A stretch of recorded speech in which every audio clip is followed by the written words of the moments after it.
नमस्कार. शतकानुशतकं आपली आदर्श भारतीय संस्कृती जीवापाड जपून न्यायासाठी, मुक्तीसाठी, मोक्षासाठी अविरत झगडणाऱ्या स्त्री शक्तीत माझ्यासारख्या भाविक, श्रद्धाळू, विवेकी मनाला देव भेटल्याचा साक्षात्कार होतो आणि दिव्यत्वाच्या प्रचितीपुढे मी नतमस्तक होते. भारतीय स्त्री शक्तीला त्रिवार वंदन. या स्त्री शक्तीचा कधीही पुसला न जाणारा संस्कार ही खरंच आपल्या स्त्री जीवनाची सोबत आहे. अगणित गुणांचा मनोज्ञ संगम करून विधात्याने स्त्रीमूर्ती घडवली. स्त्री म्हणजे मानवी जीवनाच्या, मानवी संस्कृतीच्या अग्रभागी लिहिलेला श्रीकार. स्त्री हा समाज जीवनाचा, सांस्कृतिक जीवनाचा अगदी जिव्हाळ्याचा विषय आहे. संस्कृती जपण्यात, वाढवण्यात स्त्री अग्रेसर असते. कुटुंब, समाज, संस्कृती यांचा केंद्रबिंदू, आधारबिंदू म्हणजे स्त्री. स्त्रीच्या समाजातील दर्जावरून संस्कृतीच्या अंतरंगाची ओळख होते. या जगातील प्रत्येक गोष्ट परिवर्तनक्षम आहे. बदल नैसर्गिक आहेत. काळाच्या परिवर्तनात बदलणं हे जिवंतपणाचं लक्षण आहे. कुठलाही बदल व्यक्तिसापेक्ष नसतो, तर त्याची व्याप्ती प्रचंड असते. अविरत फिरणारे हे कालचक्र कोणी थांबवू शकत नाही. या कालचक्राच्या फिरण्याला अंत नाही, मध्य नाही आणि प्रारंभही नाही. काळाच्या या झंझावातात युगच्या युग गडप होतात. व्यक्ती येतात आणि जातात. कुणालाही कुणासाठी थांबायला वेळ नाही आणि इच्छाही नाही. कारण कुणाचं कुणावाचून अडत नाही, नडत नाही. जन पळभर म्हणतील हाय हाय. या कटू सत्याचा अनुभव आपल्यातल्या प्रत्येकाला आहे. काळाच्या तुफानी वेगात चांगलं आणि वाईट सारं काही भस्मसात होऊन जातं. उरतो तो फक्त त्यांचा वेग. हे सत्य मान्य करून सुद्धा काळाच्या या तुफानी वेगावर प्रयत्नशील मात करून त्यावर आपल्या कार्याचा कायमस्वरूपी ठसा उमटवणारी माणसं होऊन गेली, वर्तमानातही आहेत आणि भविष्यातही नक्की असणार आहेत. अशांपुढे काळही स्तब्ध होतो. आदराने वंदन करतो. त्यांचे गोडवे गातो. वेदकाळापासून संत काळापर्यंत स्त्री जीवनाचा आढावा घेतला तर लक्षणीय चढउतार आपल्याला दिसतात. वेदकालीन स्त्री जीवन अत्यंत समृद्ध होतं. स्त्री स्वयंप्रकाशित होती. तिच्या विकासाला पूर्ण वाव होता. तिला खूप अधिकार होते. वेदकालीन समाज स्त्रीकडे व्यापक दृष्टिकोनातून बघायचा. वेदकाळाने स्त्रियांना पुरुषांप्रमाणेच स्वतंत्रपणे बौद्धिक, आध्यात्मिक, शैक्षणिक जीवन जगण्याचा अधिकार दिला. वेदकाळात स्त्री पुरुष समानता होती. स्त्री जीवनाकडे बघण्याचा एक व्यापक दृष्टिकोन होता. त्यामुळे वेदकाळात उर्वशी, आपाला, सूर्या, गार्गी, लोपामुद्रा यासारख्या असंख्य तेजस्वी स्त्रिया होऊन गेल्या. वेदकालीन स्त्रीच्या विकासाला पूर्ण संधी मिळाली. वेदकालीन पार्श्वभूमी पाहताना रामायण, महाभारतकालीन स्त्री जीवन पूर्वकालीन स्त्री जीवनापेक्षा निकृष्ट झाल्यासारखं दिसतं. सीता, द्रौपदी यांच्या जीवनाची फरफट स्त्री जीवनाची आगतिकता समजायला पुरेशी बोलकी आहे. स्त्रीची बाणेदार वृत्ती काळानुसार कमी कमी होत गेली. प्राचीन काळी असलेली स्त्रीची व्यथा नंतरच्या काळात वाढल्यासारखी वाटते. धर्मशास्त्रात पुरुषांना प्राधान्य मिळाल्यामुळे स्त्रिया बंधनात अडकल्या. या बंधनांमुळे स्त्रियांचा सामाजिक दर्जाही खालावला. स्त्री जीवन संकुचित झालं. पुराण काळ म्हणजे स्त्री जीवनातील अंधार कोठडी. अनेक व्रतवैकल्यांच्या जाचात स्त्रिया परावलंबी होऊन गेल्या. स्त्री स्वातंत्र्य या शब्दाचा तर विसरच पडला. नको हा स्त्री जन्म असा सूर कानावर पडायला लागला. स्त्री जन्म म्हणवनी न भावे उदास हा दिलासा ज्ञानेश्वरकालीन संतांनी स्त्रीला दिला.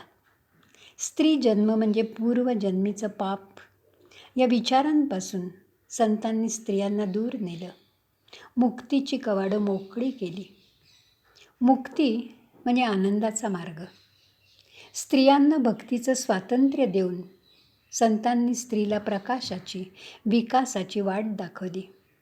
अनाथ स्त्रीला आधार देण्यासाठी कणखर नसणाऱ्या समाज मनाला संतांनी माणुसकीचा धर्म सांगितला. पराभूत समाज मनाला खूप मोठा आधार दिला.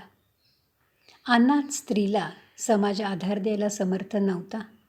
अशा वेळेला संतांनी तिला आधार दिला, विश्वास दिला. कौटुंबिक, सामाजिक, जाचक बंधनांच्या गुलामगिरीतून स्त्री जीवनाची सुटका केली. तुम्ही देवावर प्रेम करा. प्रेम म्हणजेच भक्ती. त्या देवाला जीव लावा. प्रेमाने जग जिंकता येतं हा प्रेमाचा म्हणजे भक्तीचा दृष्टिकोन संतांनी शिकवला.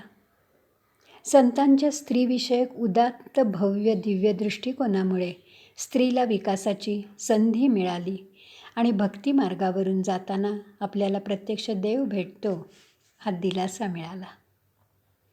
आणि त्यामुळे त्या काळातल्या स्त्रिया भक्तिमार्गाच्या वाटेने अमरपदी जाऊन पोचल्या. आधुनिक काळात स्त्रियांची प्रगती नक्की कौतुकास्पद आहे. प्रत्येक क्षेत्रात तिने तिच्या गुणांनी प्रयत्नांनी स्वतःचा ठसा उमटवला आहे. असंख्य स्त्रिया आज अभिमानास्पद कार्य करत आहेत. आजची यशस्वी स्त्री गतकालीन स्त्रियांच्या भरभक्कम खांद्यावर उभी आहे हे विसरून चालणार नाही. प्रत्येक उगवत्या पिढीने मावळत्या पिढीबद्दल श्रद्धा आणि कृतज्ञता भाव मनात ठेवायला पाहिजे. परिस्थिती बदलते, गरजा बदलतात, तरी काही शाश्वत मूल्य मात्र चिरंतन असतात. अशा शाश्वत मूल्यांची जपणूक करून उगवत्या पिढीचा जीवनमार्ग सतत प्रकाशमान ठेवणारी कितीतरी स्त्री जीवनं आपण जाणून घ्यायला पाहिजेत. ती जाणून घेतली ना की आपल्याच जीवनाला आधार वाटतो, दिशा सापडल्याचा आनंद मिळतो. जीवनातील नागमोडी वळणांवरून त्याची सोबत मिळते. कृतकृत्य मनाला आशीर्वादाची गरज वाटते. मग संवेदनशील मन म्हणतं, प्रगतीच्या दिशेने पावलं टाकण्यासाठी स्त्रीत्व जपून आकाशझेप घेण्यासाठी तुझे आशीर्वाद पाहिजेत. स्त्रीपणात सृजनाच्या नवीन नवीन दिशा आहेत. स्त्रीत्व तावून सुलाखून निघाल्याशिवाय सिद्ध कसं होणार? सृजनाच्या ध्यासात क्षणोक्षणी मरावं लागतं. स्त्री जीवनाचा हा अर्थपूर्ण सूर दाखवणाऱ्या महाराष्ट्रातील सगळ्या सामाजिक कार्य करणाऱ्या स्त्रिया म्हणजे दीपस्तंभ वाटतात. त्यांचं जीवन समजून घेताना आपणच आपल्यात डोकावतो. मी कोण याचा शोध घ्यायला लागतो. या शोधात स्त्रीजन्म सार्थकी लावण्याची हाक कानी पडते. नवी जाग येते. माणुसकीचं अजरामर सत्य कानात मनात घुमायला लागतं. आणि माणुसकीची मिठी घातली की सुखिया झाला या शब्दांचा अर्थ उमजतो. अहंकार गळून पडतो. आनंदाच्या सरी बरसतात. आणि मग स्त्री शक्तीचा मन जागर करायला लागतं. नव्या जुन्या सीमेवर माझे मज गाव दिसे, संस्कृती मी जपणार, स्त्री माझे नाव असे. असे गौरवाचे उद्गार मन गायला लागतं. महाराष्ट्रातील स्त्री शक्तीचा जागर समजून घेताना आणि समजून तो जागर करताना या स्त्री जीवनाचे 2 डोळे मला अंतर्मुख करून गेले. एक डोळा त्यांनी प्राप्त केलेला ज्ञानाचा आणि दुसरा डोळा त्यांच्या संवेदनशील मनाचा. ज्ञानाचा डोळा विचार करायला शिकवतो. त्यामुळे जीवन प्रगल्भ आणि व्यापक होतं. तर संवेदनेचा डोळा अंतरंगात प्रेमाचा आणि मायेचा दिवा लावतो. याची तीव्रतेने मला जाणीव झाली आणि या जाणीवेमुळे त्यांचं जीवन समजून घेणं सोपं वाटलं. अशा ह्या स्त्री शक्तीला वंदन करताना माझ्या मनातल्या भावना एका कवितेच्या रूपाने व्यक्त करते. स्त्री जन्मात तुझी कहाणी, स्त्री जन्मात तुझी कहाणी, मानवा मिळाली अमर गाणी. तू धात्री, तू रमा रमणी, तू दुर्गा, तू काली, तू रणरागिणी. तू भक्ती, तू युक्ती, तू मुक्ती. तू भक्ती, तू युक्ती, तू मुक्ती. तू आदिशक्ती, तू महाशक्ती. गुण गाऊन तुझे देवी महादेवी, किती तरले या भवसागरी देवी. स्वामी तिन्ही जगाचा, तुझ्या विना भिकारी. स्वामी तिन्ही जगाचा, तुझ्या विना भिकारी. जन्म घेता नररत्ने, देव उजवे तुझ्या कुशीतुनी. त्याग करुणा सेवा प्रेम सिंधू तू. त्याग करुणा सेवा प्रेम सिंधू तू. समर्पण तडजोड पराक्रम तू. तूच तर सकल विश्वा आधार बिंदू तू. सकल विश्वा आधार बिंदू तू. सकल विश्वा आधार बिंदू तू. स्त्री शक्तीच्या जागर करणाऱ्या या एका व्याख्यानमालेत आपण 9 स्त्रियांचा त्यांचा जीवनातला प्रवास कसा आहे, त्यांना काय काय अडचणी त्यात आल्या, त्या अडचणींवर सहजपणे मात करून त्यांनी आपला प्रवास प्रगतीच्या दिशेने कसा नेला याचा आढावा आपण घेणार आहोत. स्त्री शक्तीचा जागर या व्याख्यानमालेतलं हे 7वं पुष्प समर्थकन्या वेणास्वामी. गुरुमाऊली हे वेणास्वामींचं प्राणसर्वस्व. अनन्यसाधारण गुरुनिष्ठा असलेल्या वेणास्वामींचं मन आपल्या गुरुसंबंधी व्यक्त होताना मोरपिसासारखं हलकं होतं. गुरु म्हणजे साक्षात भगवंत. गुरुचा शब्द प्रत्यक्ष कृतीत आणून आयुष्य सत्कारणी लावणाऱ्या वेणास्वामी म्हणजे स्त्री जीवनाचा आदर्श. आपल्या गुरुविषयी अर्थात समर्थ रामदास स्वामींबद्दल त्या म्हणतात, वेणास्वामींचं हे दीर्घ मनोगत म्हणजे वेणास्वामींचं अल्पचरित्र आहे. गुरूंबद्दलचा कृतज्ञता भाव या त्यांच्या दीर्घ मनोगतात व्यक्त झाला आहे. गुरु निशब्दाची बीजे, आम्हा प्राण आत्मकाजे. गुरुवाक्य प्रेम नौका, मायासागर तरलो देखा. वेणास्वामींच्या चरित्रगाथेत पानोपानी समर्थ रामदास स्वामी आपल्याला भेटतात. वेणास्वामींचं जीवन म्हणजे गुरुभक्तीचा मानदंड. गुरुमय झालेल्या वेणास्वामींचं हृदय मनोगत अत्यंत मार्मिक आहे. या मनोगतातला प्रत्येक शब्द समर्थरूपी परिसस्पर्शाने उजळून निघाला आहे. आपल्या मनोगतात त्या म्हणतात, समर्थरूपी परिस मला भेटला आणि खरंच माझ्या जीवनाचं सोनं झालं.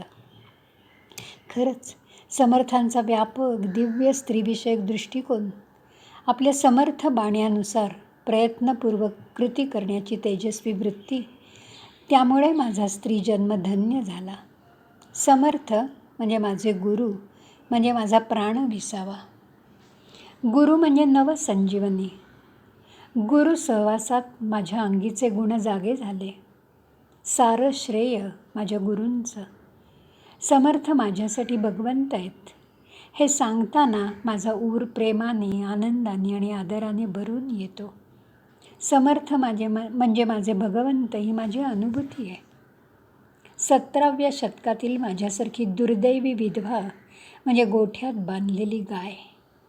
गायीपेक्षा भयानक आयुष्याची सोबत विधवेला मिळायची. विधवेचं जीणं म्हणजे जिवंतपणे मरण.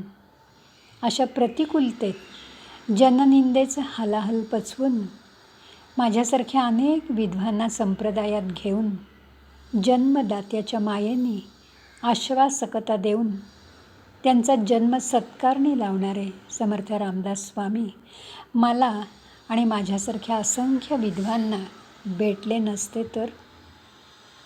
कीर्तन रांडेचे ऐकू नये या विचारसरणीच्या पार्श्वभूमीवर विधवांच्या अंगचे गुण ओळखून त्यांना त्यांच्या कुवतीनुसार अधिकार देणारे समर्थ भेटणं म्हणजे खरंच भाग्योदय होणं.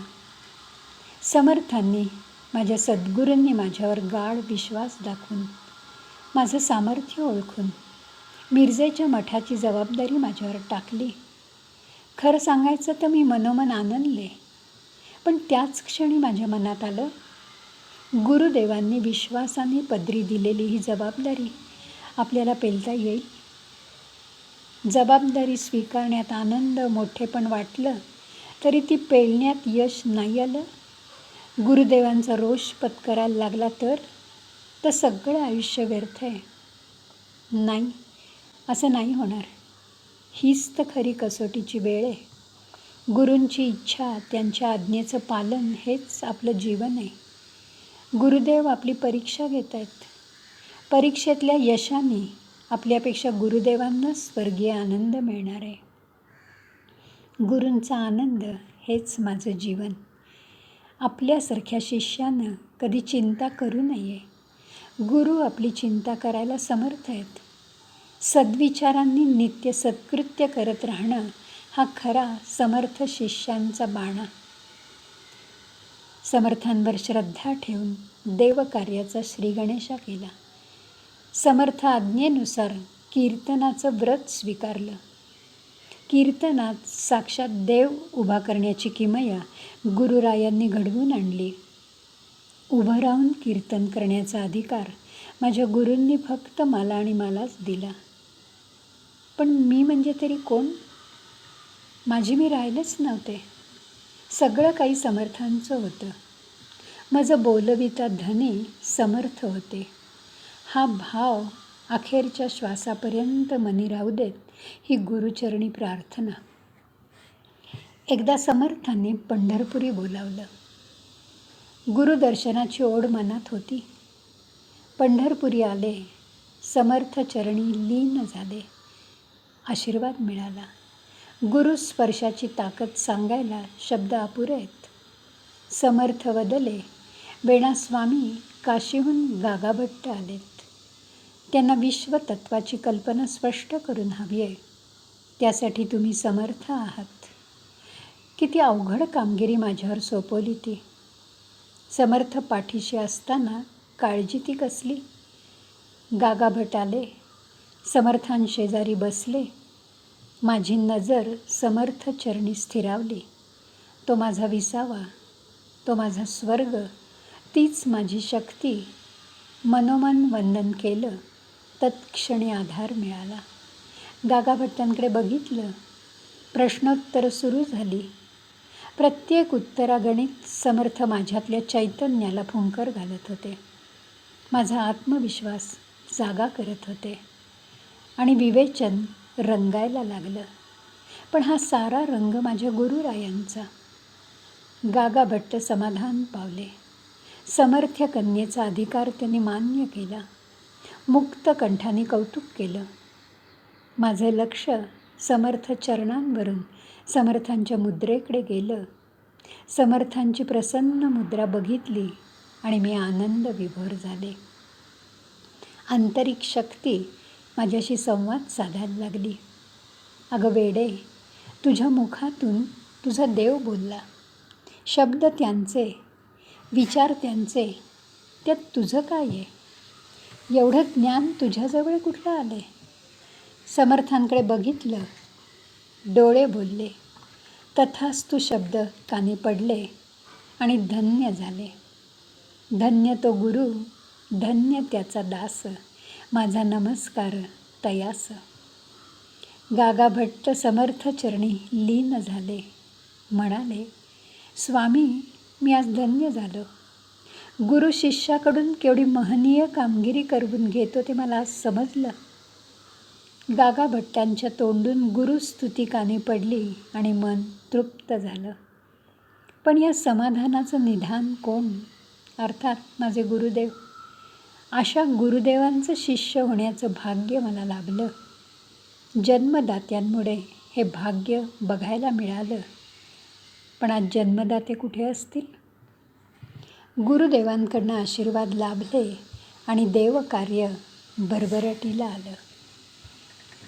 शिवराज्याभिषेकाचा सोहळा संपन्न झाला. सज्जनगडावर समर्थ सांप्रदायिकांचा मेळावा भरला. गुरुचा सांगावा आला. मी सज्जनगडी पोचले.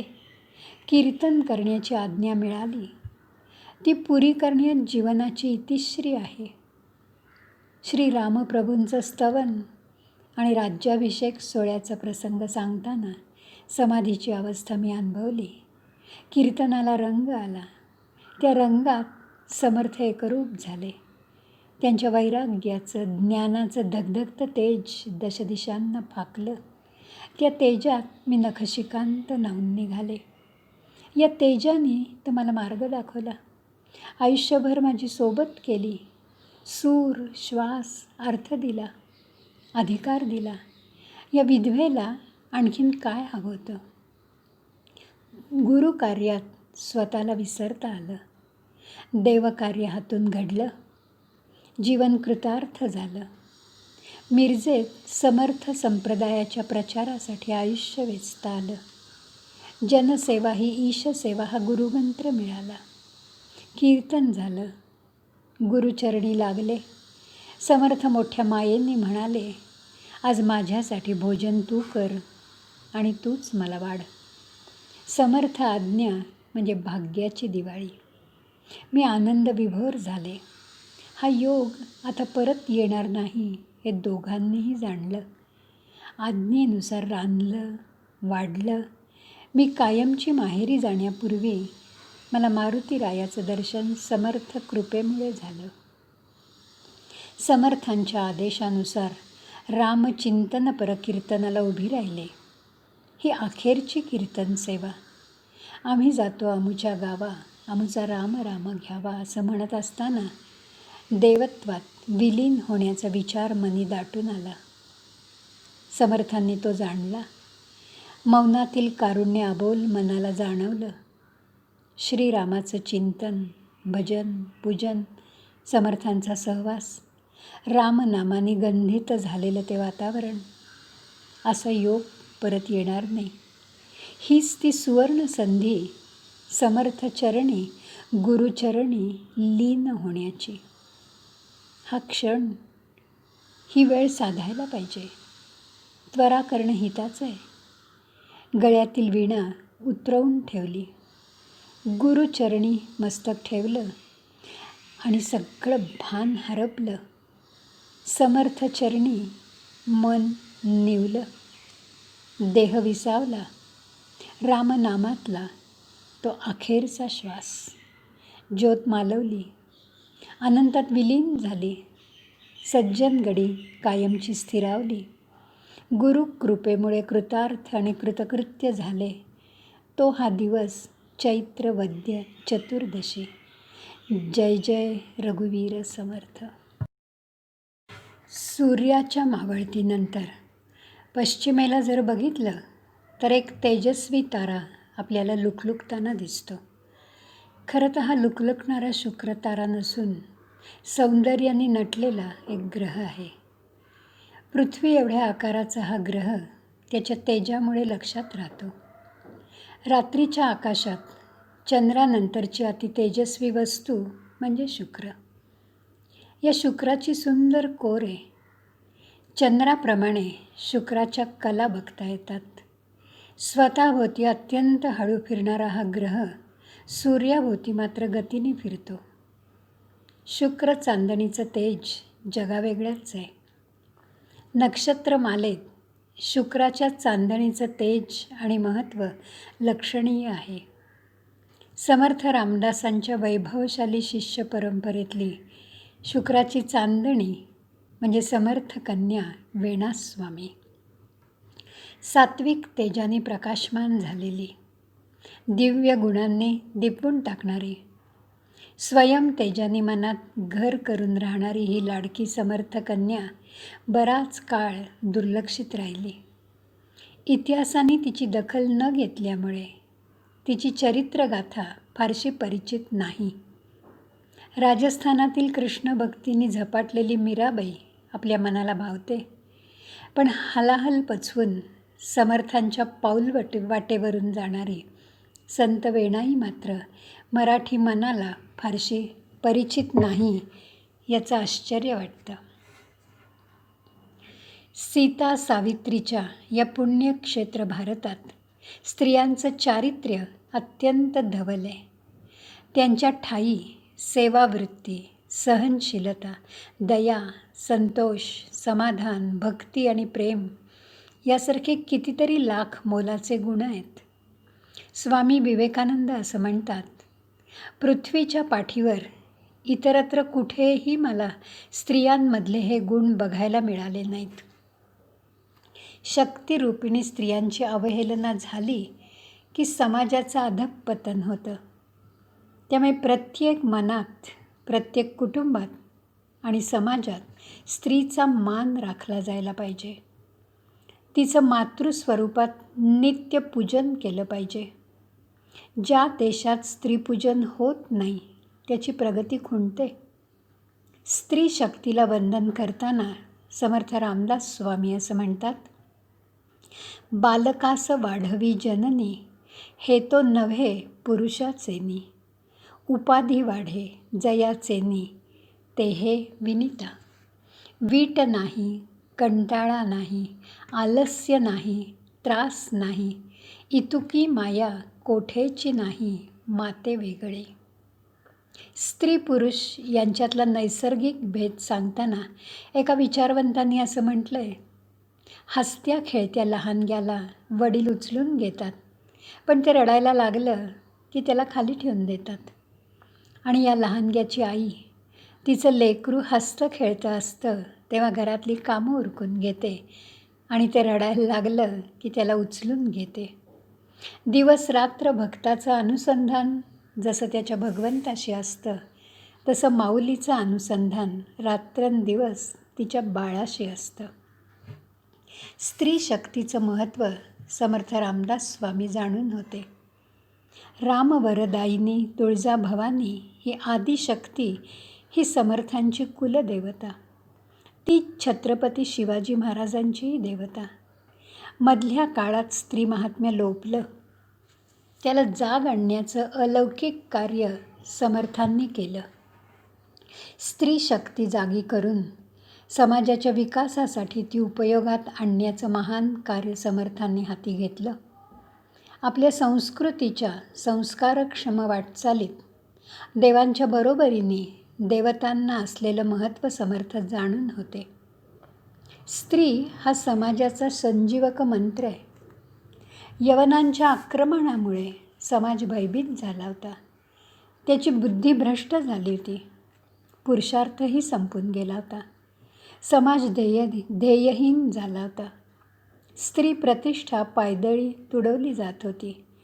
अशा या प्रतिकूल परिस्थितीत पुरुषार्थ जागवण्यासाठी शुकासारिखे पूर्ण वैराग्य ज्याचे असे समर्थ उभे ठाकले आणि त्यांनी स्त्री शक्तीचा जय जयकार केला.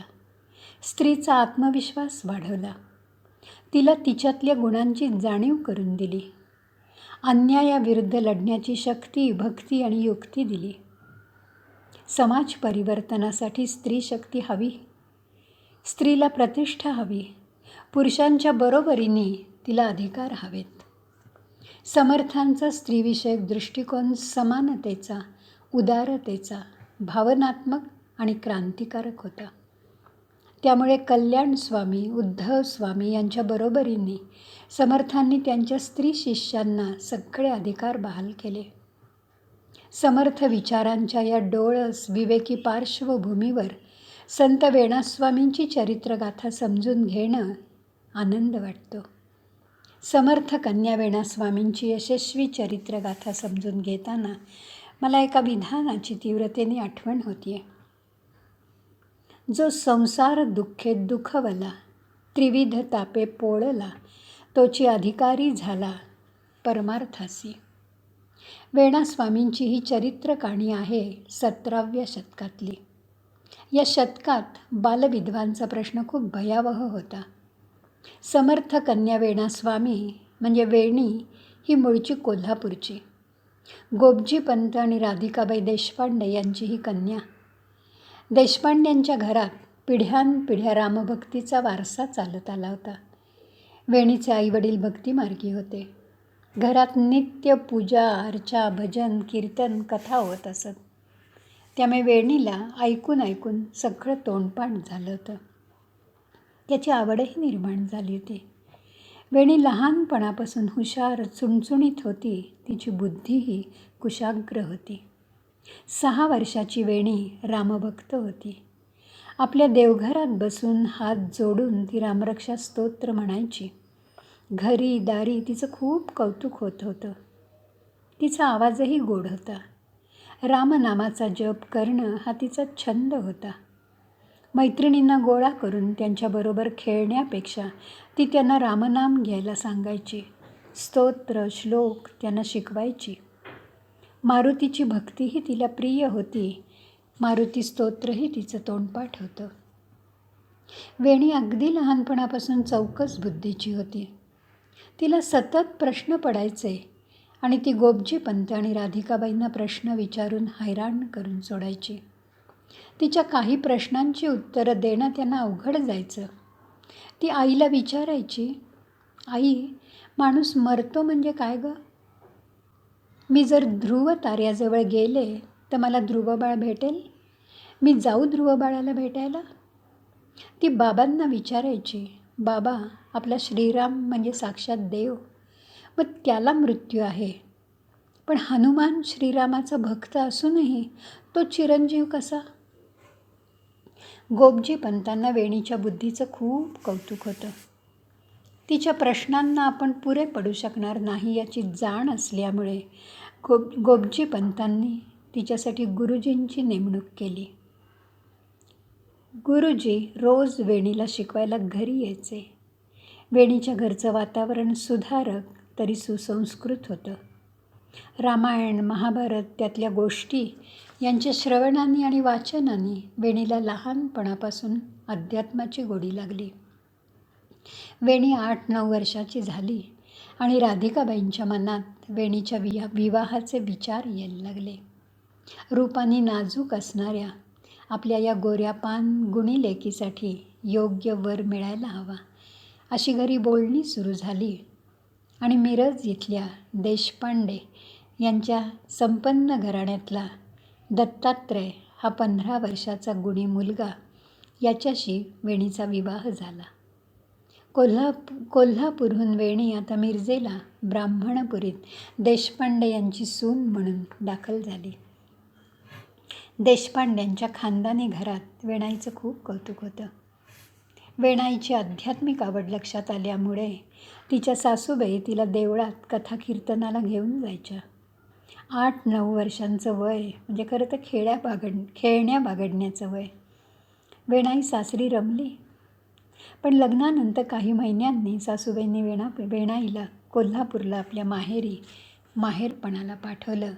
निवांत राहा असाही निरोप दिला. लग्न, नवरा, सासर, माहेर याचा फारसा अर्थही या वयात वेणाईला समजत नसेल असं वाटतं. अज्ञानात सुख असतं असं म्हणतात.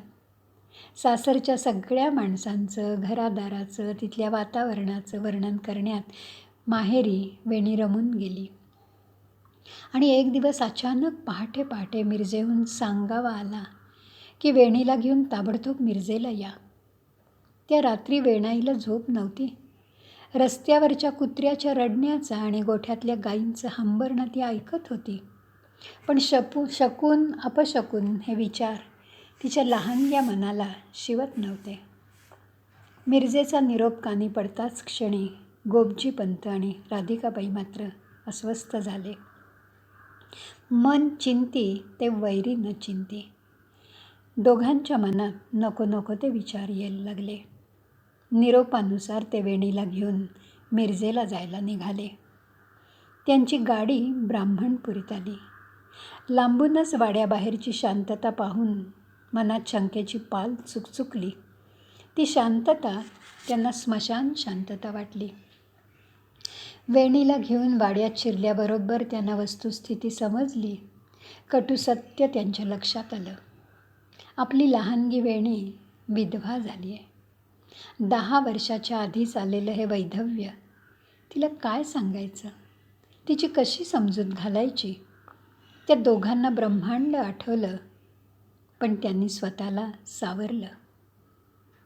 सासूबाईंनी वेणीला जवळ घेतलं.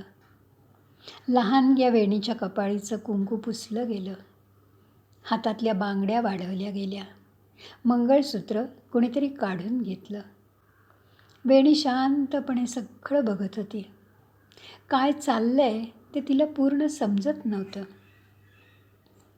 तिच्या वयाला एवढंच समजलं की दत्तात्रय देवाघरी गेले. आता ते आपल्याला परत कधी दिसणार नाहीत. विहिरीत पोहायला गेलेला दत्तात्रय तळ्यातल्या चिखलात रुतून बसला. कोणी म्हणतं झाडावर चढलेला दत्तात्रय झाडावरून खाली पडला, दगडावर डोकं आपटलं आणि जागच्या जागी गेला.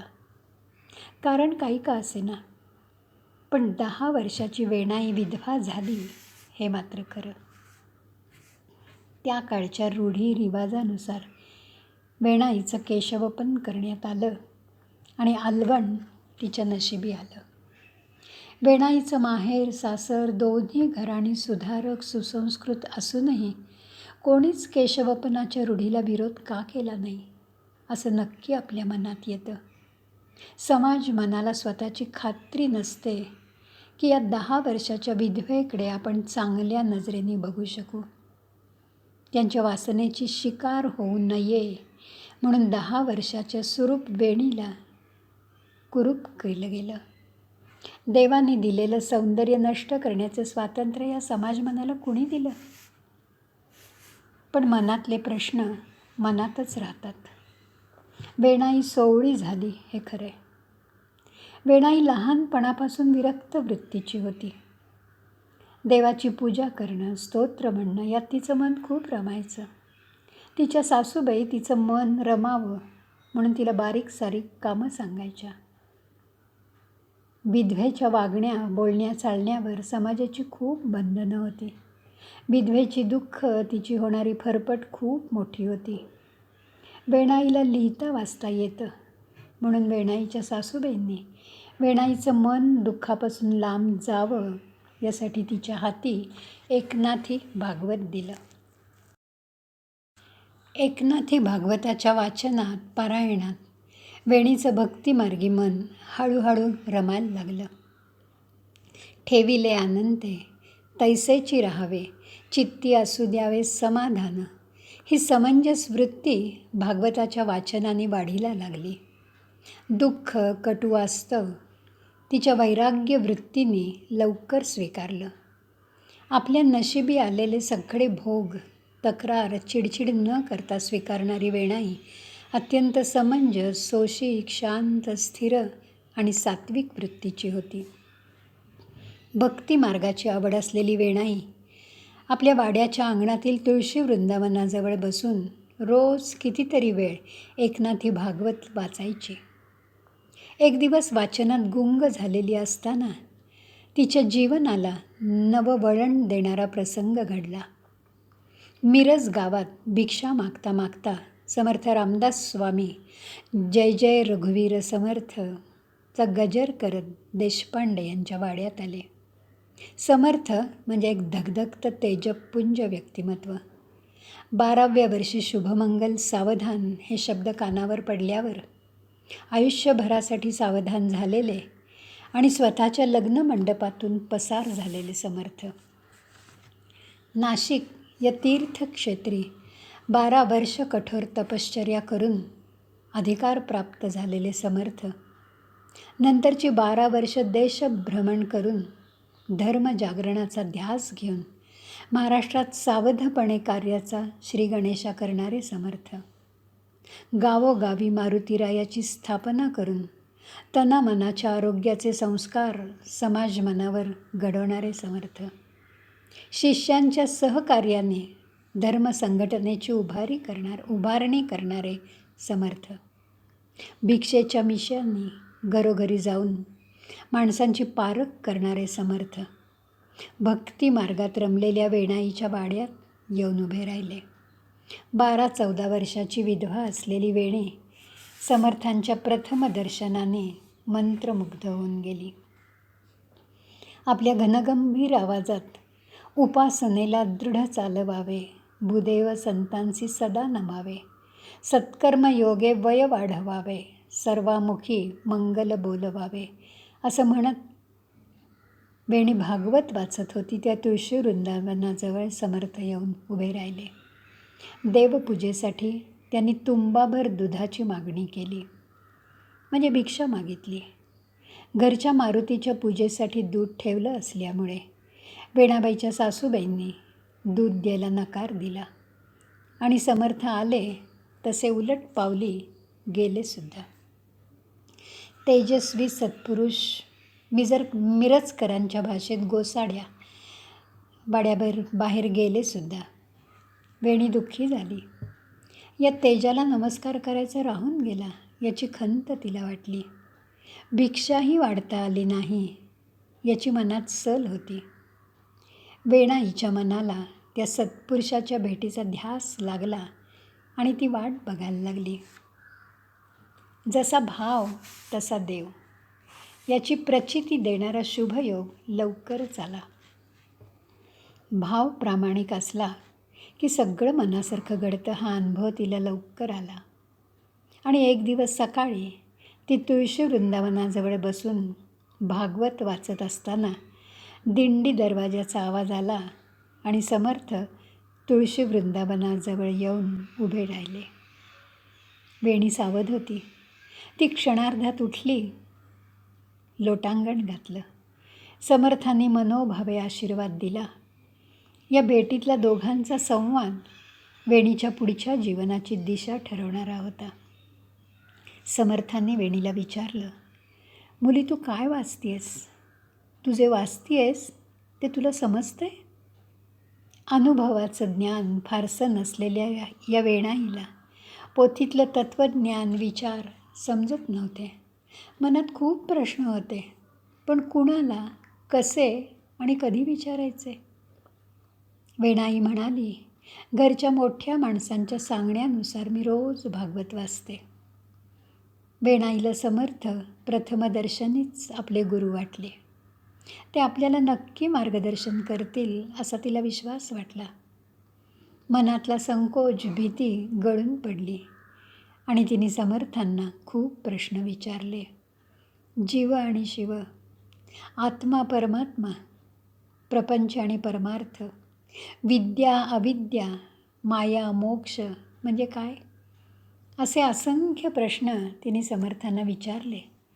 समर्थांना तिच्या या प्रश्नातून तिची या लहान वयातील जाण आणि पारमार्थिक उंची समजली.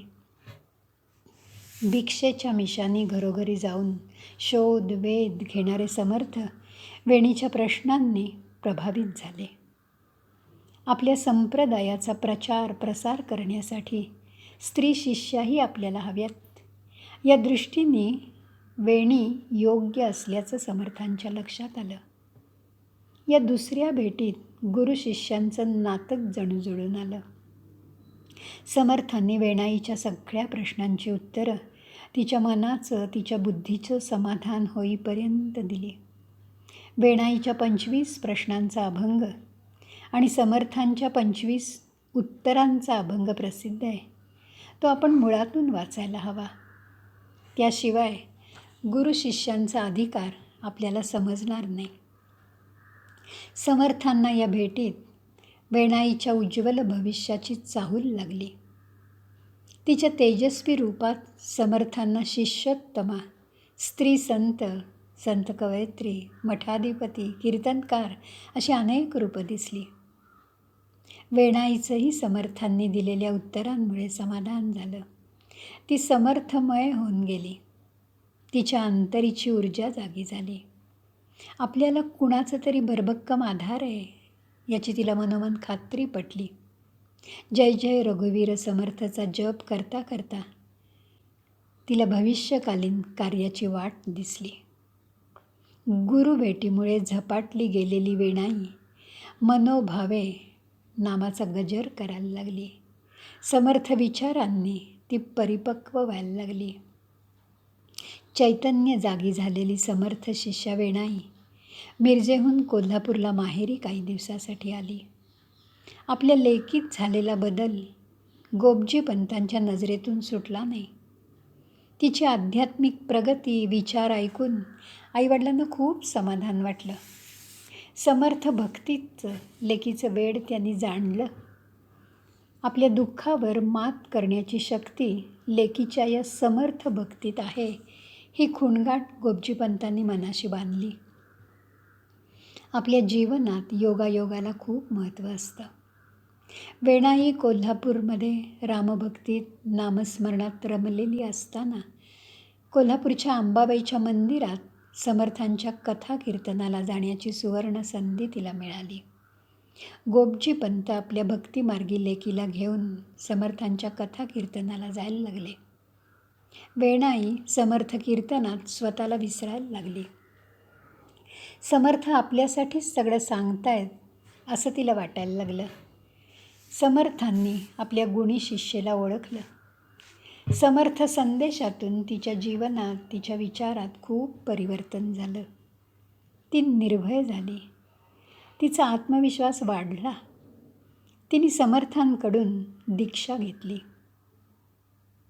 प्रपंचाचा त्याग न करता परमार्थ साधना करता येते हा विचार वेणाईला नव्याने समजला. दुःख, संकट, जननिंदा याकडे दुर्लक्ष करण्याचं सामर्थ्य नामस्मरणात आहे याचा अनुभव तिने घेतला. समाजाचा विधवेकडे बघण्याचा दृष्टिकोन संशयी होता. जणू काही ते तिच्या प्रत्येक हालचालीवर पाळत ठेवून होते. एक विधवा एका ब्रह्मचारी बुवाच्या नादी लागली हा विषय निंदकांना चघळायलाच मिळाला. निंदकांचा हा सूर वेणाबाईच्या कानी पडला, पण तिने त्याकडे दुर्लक्ष केलं. सुरुवातीला तिच्या आईवडिलांनाही फारसं त्याच्याकडे लक्ष द्यावंसं वाटलं नाही, पण दिवसेंदिवस दुर्लक्ष करणं त्यांना अवघड जायला लागलं. निंदकांसाठी वेणाईची समर्थ भक्ती म्हणजे विधवेचं वाया जाणं, बेताल वागणं. नामस्मरणामुळे, समर्थ विचारांमुळे वेणाई स्तुती, निंदा यांच्या पलीकडे जायला लागली. निंदकांना उत्तरं देऊन त्यांचं महत्त्व वाढवण्यापेक्षा तिचं सामर्थ्य तिच्या मौनात होतं. वेणीच्या शांत वृत्तीमुळे निंदक जास्तच खवळले. हात धुवून तिच्या मागे लागले. रिकामटेकड्या मनांना याशिवाय दुसरं काय करता येणार.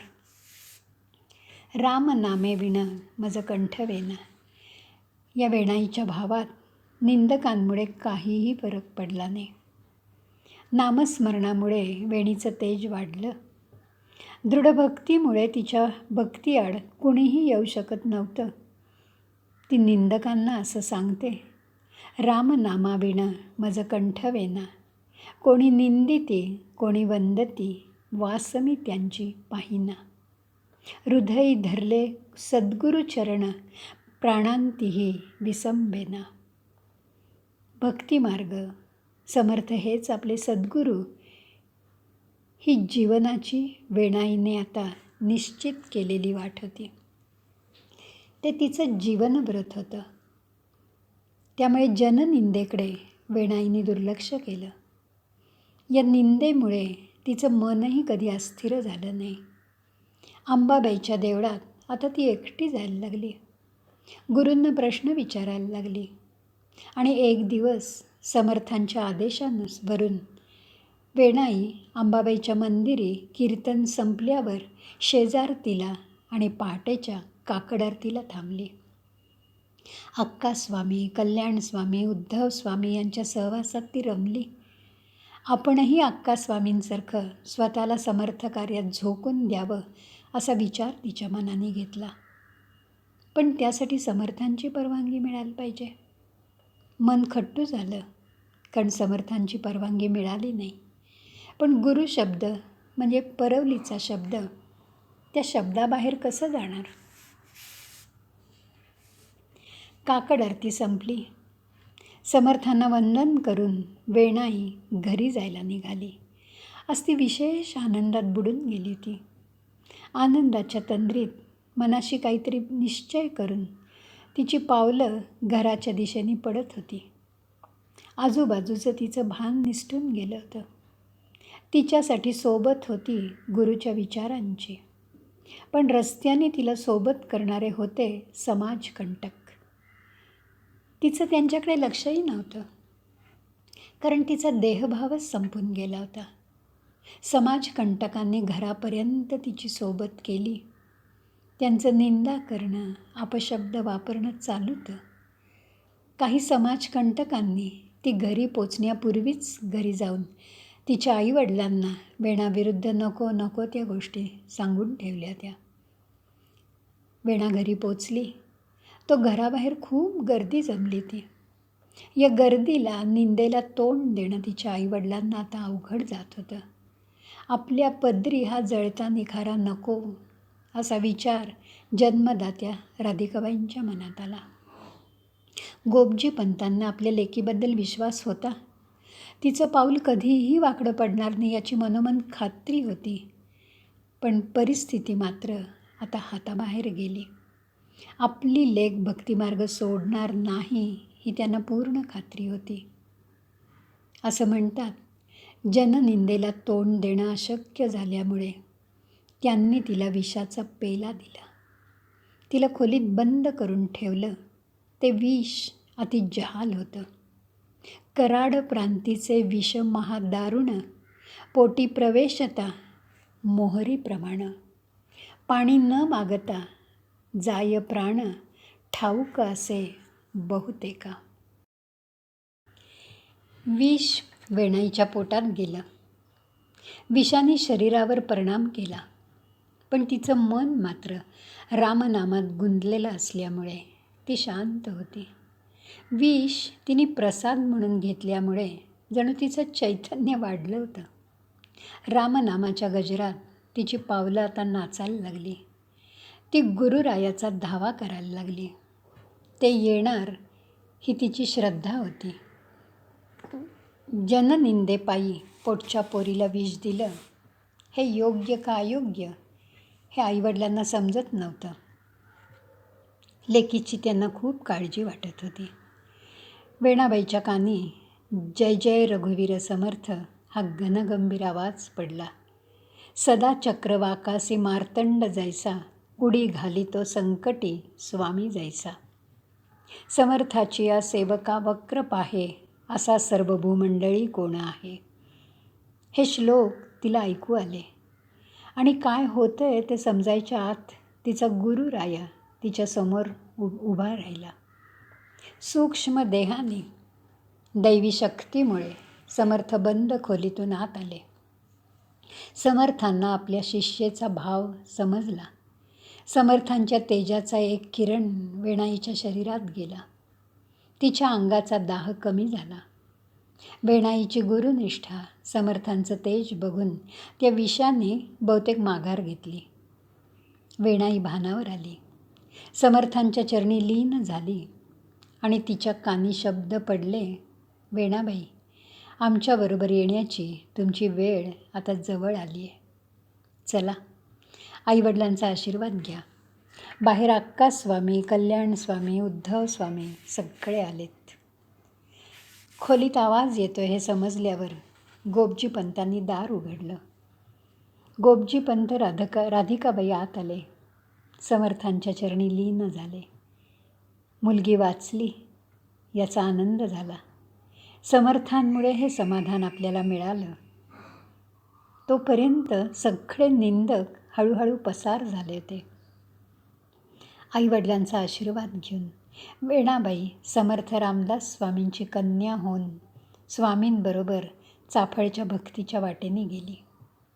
आपली लेक आता सुरक्षित आहे. समर्थांच्या रूपाने तिला वडीलधारे मिळाले या आनंदात आईवडिलांनी साश्रू नयनांनी लेकीला आशीर्वाद दिला आणि दोघंही निर्धास्त झाले. विषाने आपली काया काळी पडली आहे हे समर्थ कन्येच्या लक्षात आलं. तेव्हा लेकीला समर्थ म्हणाले, फिरावे लागते आख्यात, सोसावे लागते उष्ण शीत, नाजूकपणाचे हे नवे कृत्य, नीलकवच घातले श्रीरामे. जीवनात जे जे घडतं त्यात रामरायाचा हेतू चांगला असतो. विषप्रयोग जणू या समर्थ कन्येच्या पथ्यावर पडलं. तिला रामरायाचं आणि गुरुरायाचं सुरक्षित कवच मिळालं. गुरु सहवासात, संस्कारात समर्थ कन्या आता वेणा माता झाली. असंख्यांची अंतरंग ओळखून त्यावर मायेची वात्सल्याची फुंकर मारून ती माऊली झाली आणि लवकरच संत वेणाई झाली. जो जे भेटे भूत त्याचे राखावे अंतर, तया नाव भजन. या भजनाच्या वाटेने जाताना तिचं आयुष्य सत्कारणी लागलं. सज्जनगडावर वेणामातेला समर्थांच्या इतर शिष्यांचा म्हणजे गुरु बंधू भगिनींचा सहवास मिळाला. दैनंदिन जीवनाला शिस्त लागली. उपासना, पूजा, अर्चा, नामस्मरण, वाचन, लिखाण इत्यादी गोष्टींचा प्रवास सुरू झाला. गडावर प्रत्येकाला आपापल्या कामाची वाटणी करून दिलेली असायची.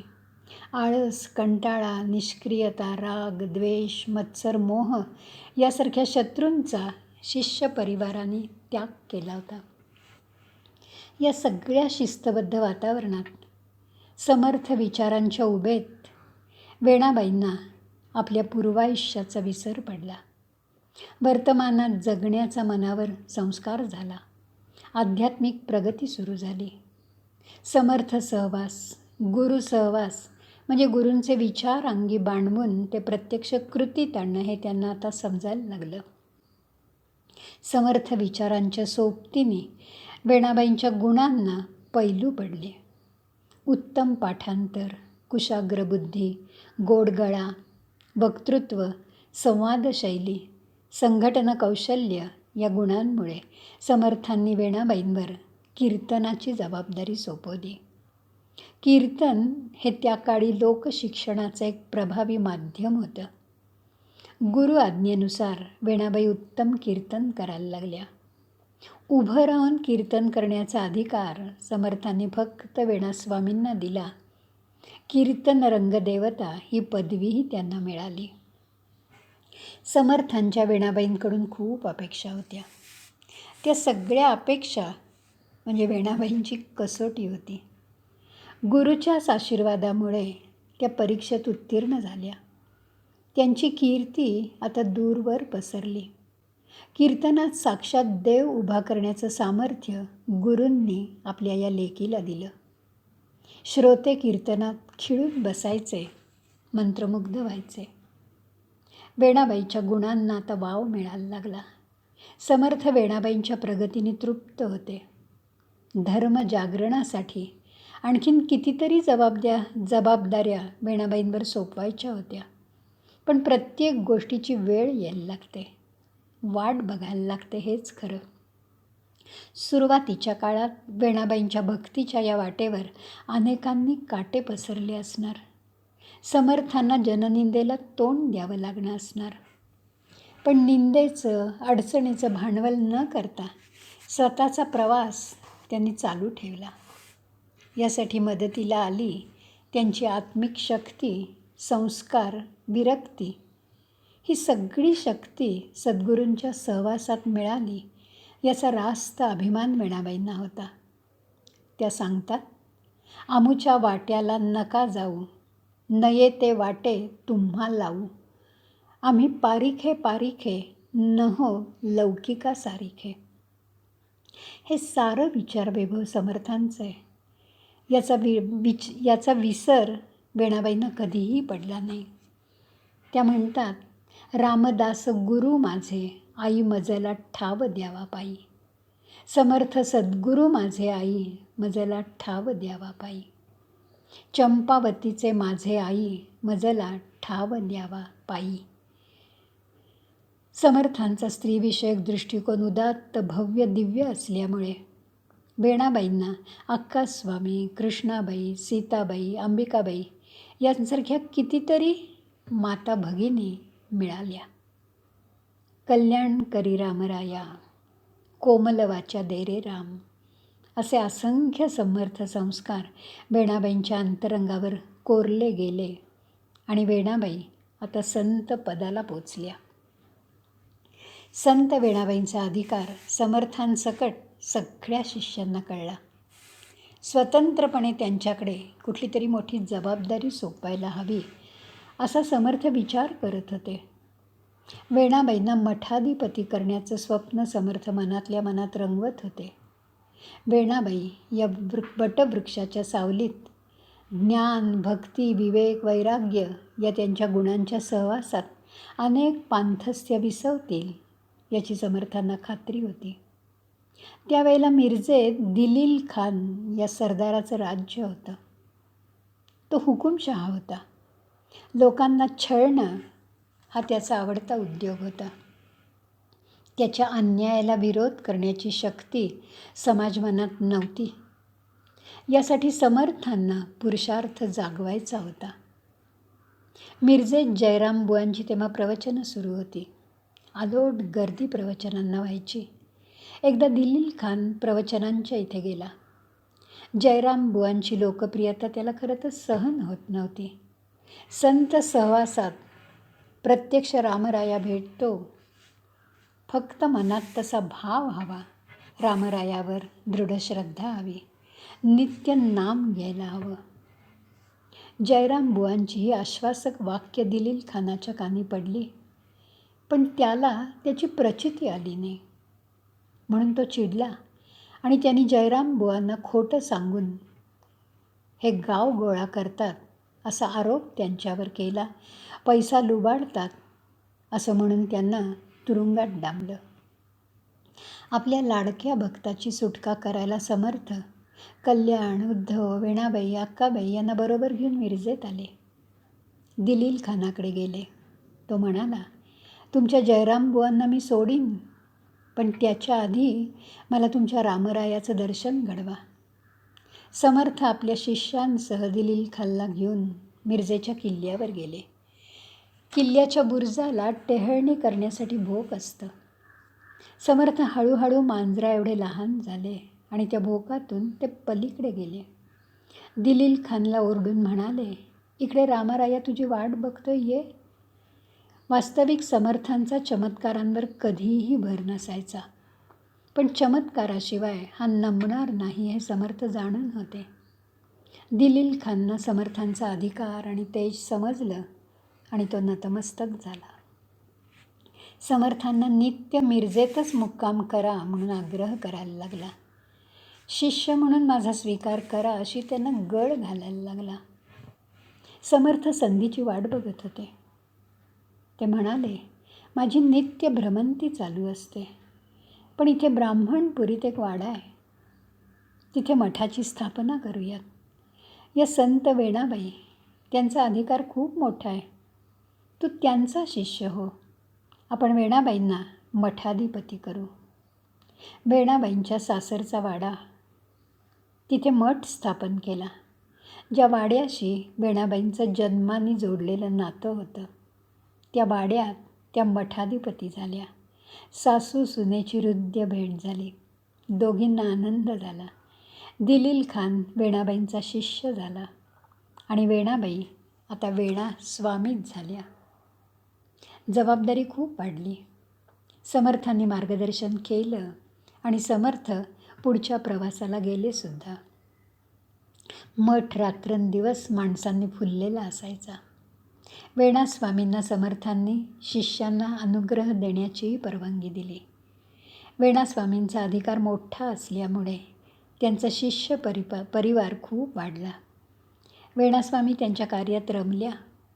आजही दासनवमीला मिरजेच्या या मठातून दरवर्षी संत वेणास्वामींची पालखी सज्जनगडावर जाते. या मठात वेणास्वामींचं रामकथा पल्ल्याड नेण्याचं कार्य अखंड चालू राहिलं. इथेच गुरुच्या आशीर्वादाने वेणास्वामींची प्रज्ञा जागी झाली. सीता स्वयंवर हा ग्रंथ तयार झाला. या ग्रंथाचं महत्त्व म्हणजे यात हिंदू संस्कृतीचं उदात्त दर्शन त्यांनी घडवलं. विवाह पद्धती, सप्तपदी यासारख्या असंख्य विधींचं महत्त्व त्यांनी या ग्रंथात लिहून ठेवलं. वेणास्वामींनी 7 प्रकारचे रामायण लिहिले. त्यांच्या साहित्यावर समर्थांची छाप आहे. कारण सारं काही आपल्या गुरुरायाचं ही वेणास्वामींची श्रद्धा होती. एकदा अचानक वेणास्वामींना समर्थांचा निरोप मिळाला, पंढरपुरी या. गुरु भेटीची, गुरुदर्शनाची ओढ मनात होतीच. कशाला बोलवलं असेल? वेणास्वामी पंढरपूरला जाऊन पोचल्या. समर्थ चरणी माथा टेकला. समर्थ म्हणाले, काशीहून गागाभट्ट आलेत. त्यांना ब्रह्मज्ञानाबद्दल काही शंका आहेत. त्यांच्या प्रश्नांची उत्तरं तुम्ही देणार आहात. प्रश्नोत्तरं सुरू झाली. वेणास्वामींच्या उत्तराने गागाभट्टांचं पूर्ण समाधान झालं. समर्थ कन्येचं खूप कौतुक झालं. समर्थांच्या तालमीत वेणास्वामींचा पारमार्थिक अधिकार कळसाला पोचला. समर्थांना धन्य वाटलं. समर्थांचा निरोप घेऊन संत वेणास्वामी मिरजेला परत यायला निघाल्या आणि आपल्या कार्यात रमल्या. समर्थ आपल्या शिष्यांची अधूनमधून परीक्षा घेत असत. एकदा समर्थांच्या आदेशानुसार कल्याणस्वामी, अक्कास्वामी, वेणास्वामी समर्थांच्या भेटीसाठी शिवथरगळीत गेले. निसर्गरूपी भगवंताच्या सान्निध्यात वेणास्वामी देवरूप होऊन गेल्या. पहाटे धबधब्याखाली स्नान करून आपलं अलवण म्हणजे लुगडं वाळत टाकून समर्थांच्या चरणी लीन होऊन एकाग्र मनाने रामरायाचा जप करायला लागल्या. कितीतरी वेळ जपात त्या रमल्या. जप झाल्यावर वाळत घातलेलं लुगडं आणायला त्या गेल्या, तर लुगडं त्यांना दिसलं नाही. वाऱ्याने उडून गेलं की काय? पण आपण तर सगळी सोय केली ती, मग ते लुगडं उडेल कसं? या विचारात त्या पडल्या. तो समर्थ त्यांना समोरून येताना दिसले.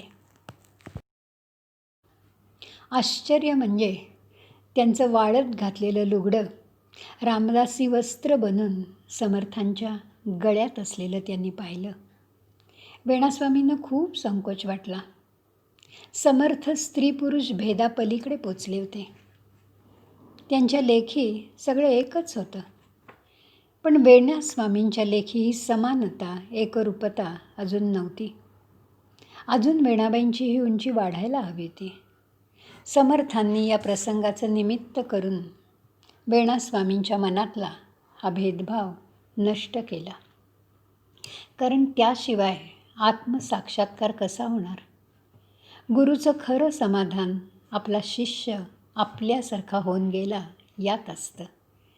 वेणाबाईंच्या मनातलं स्त्री पुरुष द्वंद्व आता नष्ट झालं आणि खऱ्या अर्थाने अंतरात्म्याला जाग आली. वेणास्वामींचा अधिकार वाढला. त्यांच्या ज्ञानाच्या वाटा आता जास्त जास्त समृद्ध व्हायला लागल्या. ज्ञान त्यांना अधिकाधिक नम्र आणि वात्सल्यरूप करत होतं. आता त्या समष्टीकडून विश्वेष्टीकडे झेपावत होत्या. विश्वाचा अर्थ त्यांच्या अंतरंगी उजळून निघत होतं. वेणास्वामींचा शिष्य संप्रदाय आता महाराष्ट्रापुरता मर्यादित न राहता महाराष्ट्राबाहेरही पसरला. वेणास्वामींचं कार्य समर्थांना आनंद देत होतं. आपल्या कन्येच्या कीर्तीने ते सुखावत होते. कन्येकडून आणखीन मोठ्या कार्याची अपेक्षा करत होते.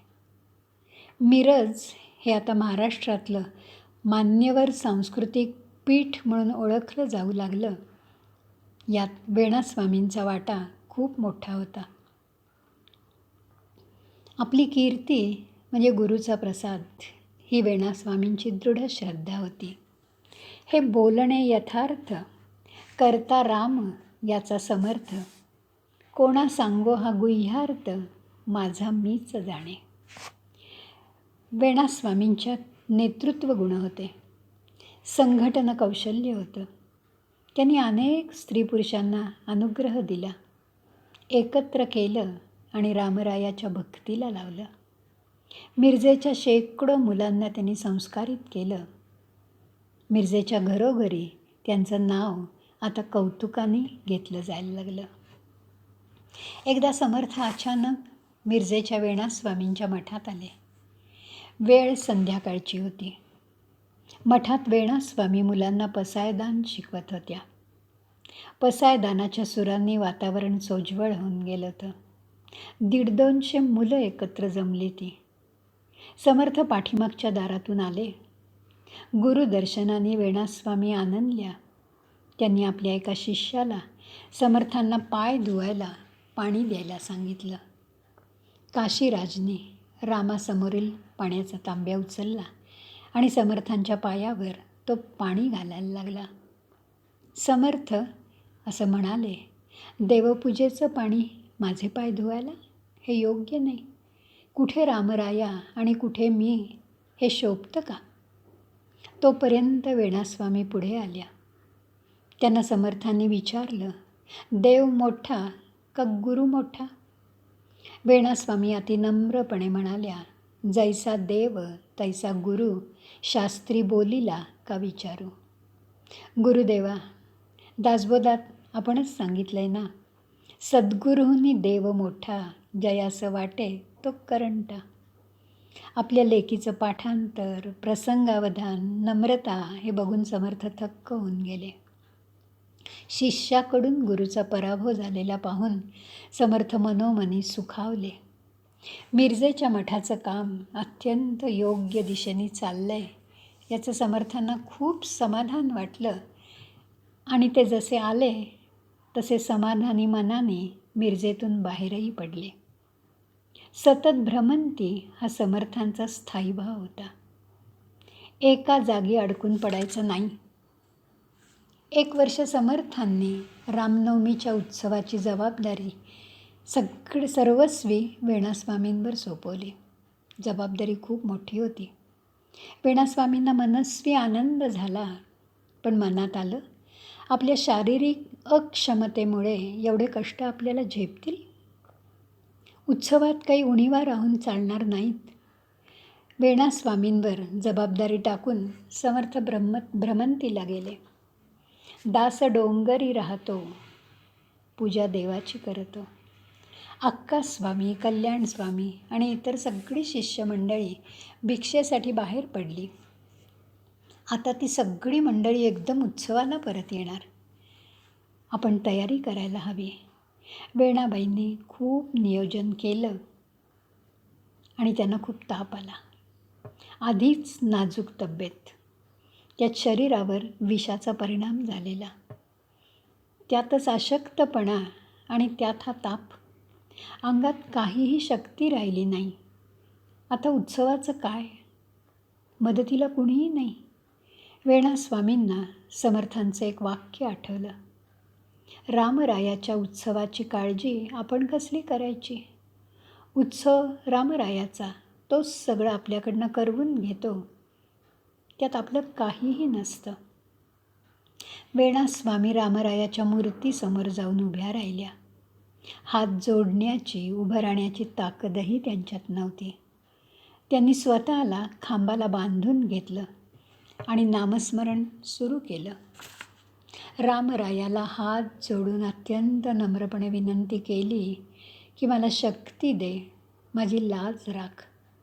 गुरूंनी विश्वासाने जबाबदारी माझ्यावर सोपवली आहे, त्याला मला जागायला हवं.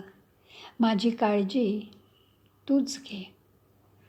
आपल्या लाडक्या भक्ताचा त्रास बघून म्हणे रामरायाच्या डोळ्यात अश्रू आले. त्या दयाघन रामरायाने काहीतरी सोय करायची ठरवली. वेणास्वामींना रामरायाचे अश्रू बघवेनात. त्या रामचरणी मस्तक टेकून त्याला आर्जव करू लागल्या. माझ्यामुळे हे अश्रू, याचा त्यांना संकोच वाटला, पश्चात्तापही झाला. आता गुरु काय म्हणतील असा मनात विचार आला आणि रामरायाची त्यांनी क्षमा मागितली. रामरायाने शिराळ्याच्या देशपांडे यांच्या सुनेला म्हणजे रामाबाईंना वेणास्वामींच्या मदतीला पाठवलं. रामाबाई रामभक्त होत्या, कष्टाळू होत्या. वेणास्वामींची कीर्ती त्यांनी ऐकली होती. त्यामुळे अतिउत्साहाने रामाबाईंनी उत्सवाची सगळी तयारी केली. वेणास्वामींची मनोभावे सेवा केली आणि वेणाबाईंचा ताप उतरला. रामरायाच्या कृपेने आणि रामाबाईंच्या अपार कष्टामुळे उत्सव यथायोग्य पार पडला. अक्कास्वामींना वेणास्वामींचं खूप कौतुक वाटलं. एवढे कष्ट, एवढी तयारी, एवढी जबाबदारी तुम्हाला कशी काय झेपली? आता विश्रांती घ्या, असं अक्कास्वामी म्हणाल्या. वेणास्वामी म्हणाल्या, अहो कष्टासाठी माझ्या मदतीला तुम्हीच तर रामाबाईंना पाठवलं होतं ना. खूप कष्ट घेतले त्यांनी, त्यांच्यामुळेच उत्सव पार पडला. त्या आता दमल्या आणि खोलीत बसली आहेत. चला आपण त्यांना भेटायला जाऊ. दोघीही रामाबाईंना भेटायला गेल्या, पण त्या खोलीत कोणीच नव्हतं. सगळीकडे शोधलं, पण रामाबाई दिसल्या नाहीत, परत भेटल्याही नाहीत. अक्कास्वामींच्या लक्षात आलं की रामरायांनी आपल्या लाडक्या लेकीसाठी ही सोय केली होती. प्रत्यक्ष प्रभू रामचंद्र रामाबाईंचं रूप घेऊन वेणास्वामींबरोबर राहिले. वेणाबाई धन्य झाल्या. त्यांनी मनोमन रामरायाचे आणि आपल्या गुरुरायांचे आभार मानले. रामाबाईंच्या रूपाने आपल्याला प्रत्यक्ष रामरायाचा सत्संग मिळाला. वेणा धन्य पावली. त्यांच्या मनात आलं, ही सारी योजना आपल्याच गुरुरायांची. गुरुकृपेने प्रत्यक्ष रामरायाचा सहवास मिळाला. केवढं भाग्य गुरूंनी आपल्या पदरी घातलं.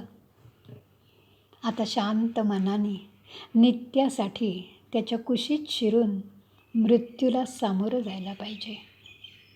आपलं जीवित कार्य संपल्याची चाहूल वेणास्वामींना लागली. पहिलं तिरी कोकणाऱ्या काऊंनी आणलेला सांगावा त्यांच्या कानी पडला. त्या सुखावल्या, पण त्यासाठी आपल्या गुरुरायाचा होकार हवा. आपलं अवघं आयुष्य आपण गुरुचरणी समर्पित केले. गुरु होकार देतील? त्यांच्याशी काय आणि कसं बोलायचं? उत्सव संपला. आता परत मिरजेला जायला हवं, पण मिरजेला जायला वेणास्वामींचं मन घेत नव्हतं. अखेरचे दिवस सज्जनगडी गुरु सहवासात राहावं अशी ओढ वेणास्वामींच्या मनाला लागली होती. गुरु शिष्यांची भेट झाली. अंतरंगीचा संवाद झाला.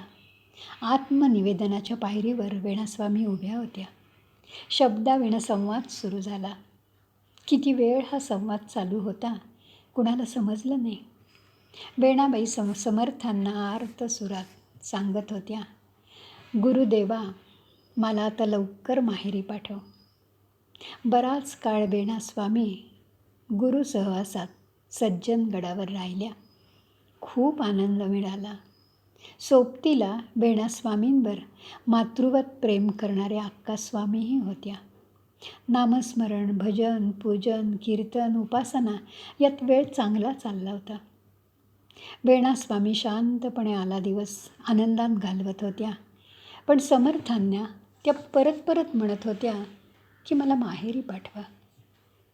शरीर खूप थकलं आहे, मन भक्तीत आनंदी आहे, कृतकृत्य आहे. त्या कृतार्थ जीवन जगल्याच्या समाधानात होत्या. समर्थ आपल्या लेकीचं मन ओळखत होते, पण आपल्या आधी आपली कन्या माहेरी जाणार ही कल्पना त्यांना सहन होत नव्हती. माहेर म्हणजे निवृत्ती.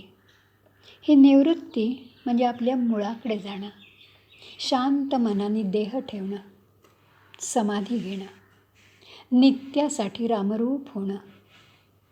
समर्थ अंतर्मुख झाले. त्यांना बहुधा ज्ञानदेवांनी जेव्हा संजीवन समाधी घेतली तेव्हा निवृत्तीनाथांच्या म्हणजे ज्ञानदेवांच्या गुरुच्या मनाची अवस्था काय झाली ते आत्ता समजलं. त्यावेळेला निवृत्तीनं प्रवृत्ती झाली. त्यांना त्यांचं मन आवरता आलं नाही. धाकट्याने मोठ्याच्या आधी जाणं कसं सहन होणार? बांधल्या तळ्याचा फुटलासे पाट, ओघ बारा वाटे मुरडताती. मनाच्या दुःखाचा आवेग थांबवणं अशा वेळेला अवघड असतं. समर्थांनी अशा वेळेला मौनाला मिठी मारली. पण एक दिवस त्यांनी पेणास्वामींना आपल्या कन्येला बोलावलं. म्हणाले, आज आम्हाला तुमच्या हातचं भोजन हवं आहे.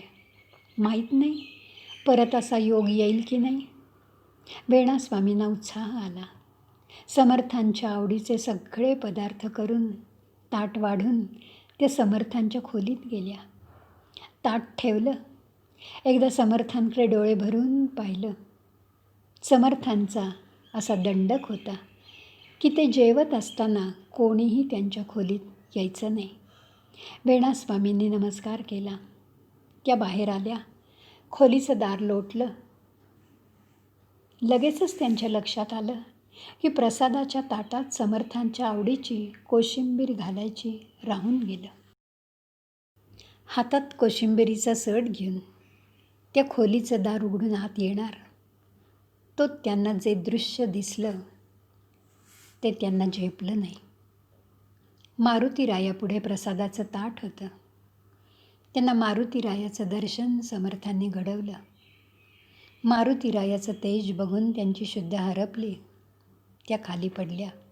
पण पडताना मारुतीरायाच्या चरणाला वंदन करायला मात्र विसरल्या नाहीत. पाठोपाठ अक्कास्वामी आल्या. समर्थांना विनवायला लागल्या की पोरीची चूक झाली, पण तिचा हेतू चांगला होता.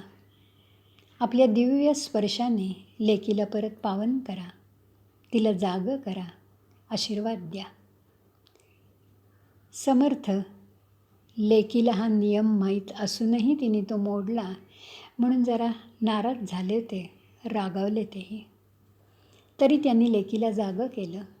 लेक उठली. गुरुला वंदन केलं. क्षमा मागितली. तोवर शब्द कानी पडले. समर्थ अक्कास्वामींना सांगत होते की उद्या चैत्र वद्य चतुर्दशी, उद्या दुपारी 4 वाजता वेणास्वामी माहेरी जाण्यापूर्वी कीर्तन करणार आहेत. सगळ्यांना त्या कीर्तनाला यायला सांगा. वेणास्वामी मनोमन खुश झाल्या. दुसऱ्या दिवसाची त्या वाट बघत होत्या आणि दुसरा दिवस उजाडला. कीर्तन रंगदेवता माहेरी कायमची जाण्यापूर्वी सगळ्यांना प्रेमाने भेटत होती. त्यांचा निरोप घेत होती. निरोप घेताना तिचं मन प्रसन्न, शांत, स्थिर आणि आनंदी होतं. वेणा माहेरी जाणार म्हणजे तिच्या रामरायाशी एकरूप होणार, रामरायात विलीन होणार, परत आपल्यात न येण्यासाठी. हे सत्य फक्त समर्थ, अक्कास्वामी, कल्याणस्वामी आणि वेणास्वामी यांनाच समजलं होतं. दुपारी 4 वाजता वेणास्वामींचं कीर्तन ऐकण्यासाठी गड गजबजून गेला. वेणास्वामी त्यांचं जे लुगडं समर्थांनी गळ्यात मेखला म्हणून घातलं होतं ते प्रसाद म्हणून अंगावर धारण केलं होतं. वेणास्वामींचा मनाचा उत्साह वाढला. आज गुरुरायासमोर अखेरचं कीर्तन करायचं होतं आणि कीर्तनानंतर तृप्त मनाने गुरूंचे आशीर्वाद घेऊन, सगळ्यांचा निरोप घेऊन माहेरी जायचं होतं, परत न येण्यासाठी. वेणास्वामी आज खूप तेजस्वी दिसत होत्या. त्यांच्या मनाची प्रसन्नता आज कळसाला पोचली होती. गळ्यात वीणा घेऊन त्या कीर्तनाला उभ्या राहिल्या. रामरायाला, गुरुरायाला आणि श्रोतृवृंदांना नमस्कार करून त्याने कीर्तनाला सुरुवात केली. असं म्हणतात त्या कीर्तनाला प्रत्यक्ष शिवाजी महाराज आले होते. कीर्तन म्हणजे देवाची स्तुती. वेणास्वामींनी पूर्वरंगासाठी अभंग घेतला. बंध विमोचन राम माझा, बंध विमोचन राम, सकलही ऋषीमुनी भजती जयासे एक चित्त सुखधाम. रामकथा पल्ल्याड नेणाऱ्या वेणास्वामींनी प्रत्यक्ष श्रीराम प्रभू पूर्वरंगात उभे केले. श्रोते मंत्रमुग्ध होऊन गेले. समर्थ रामदास स्वामींच्या डोळ्यात लेकीसाठी अतीव प्रेम आणि कौतुक दिसत होतं. वेणा स्वामींच्या अगदी समोर समर्थ बसले होते. लेकीच्या विरहाच्या दुःखाने आणि अतिकौतुकाने डोळे गळत होते. पूर्वरंग संपला. भावनाप्रधान समर्थ उठले. त्यांनी आपल्या कन्येच्या गळ्यात हार घातला. अक्कास्वामींनी वेणास्वामींना बुक्का लावला. वेणास्वामींचं तेज जास्तच वाढलं होतं. तृप्त, शांत, सोज्वळ मनाने त्यांनी उत्तर रंगाला सुरुवात केली आणि निरूपणासाठी अभंग घेतला. आम्ही जातो आमुच्या गावा, आमुचा राम राम घ्यावा. उत्तर रंग पूर्व रंगापेक्षा जास्तच चढत गेला. श्रोतृवृंदाला समजेना की वेणास्वामी माहेरी जाणार म्हणजे नेमक्या कुठे जाणार. त्या आपल्याला इतक्या प्रेमाने का निरोप घेत आहेत. सायंकाळची कातर वेळ. सूर्य अस्ताला चालला होता. सूर्याची प्रभा, समर्थ कन्या, शुक्राची चांदणी मंद मंद होत चालली होती. जय जय रघुवीर समर्थ या गजराने सज्जनगड निनादला होता. वेणास्वामी उन्मनी अवस्थेत जाऊन पोचल्या. भान हरपलं आणि अशा अवस्थेत त्या शांत मनाने एक एक पाऊल उचलत समर्थांच्या दिशेने येत होत्या. त्या समर्थांच्या समीप आल्या. गळ्यातली वीणा उतरवून ठेवली आणि त्यांनी समर्थ चरणी मस्तक टेकवलं. तृप्त, आनंदी, शांत मनाने गुरुचरणावर अखेरचा श्वास सोडला रामनामातून. नाम ज्यांनी घेतले सर्व काळ, गोड झाला त्यांचा अंतकाळ. अखेरचा श्वास नामातून सुटला, भाग्य नाही या परते. समर्थांना दुःख आवरणं अवघड जात होतं. त्यांनी स्वतः आपल्या लाडक्या लेकीच्या देहाला अग्नी दिला. सज्जनगडावरचं वृंदावन म्हणजे वेणास्वामींची समाधी. काही वर्षांनी त्या वृंदावनात चाफ्याचं झाड बहरलं. खूप वर्ष त्या चाफ्याच्या झाडाची सुवासिक फुलं समर्थांच्या समाधीवर विसावायची. याला वेणास्वामींची मरणोत्तर भक्ती म्हणता येईल. एका स्त्रीने दाखवलेल्या पुरुषार्थाचा सन्मान म्हणजे समर्थ कन्या वेणास्वामींची ही चरित्रगाथा.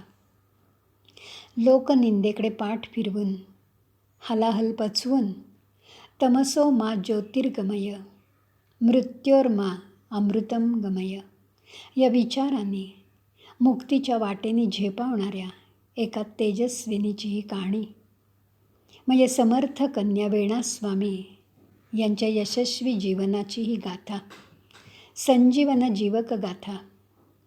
असा या स्त्री शक्तीला कोटी कोटी नमस्कार.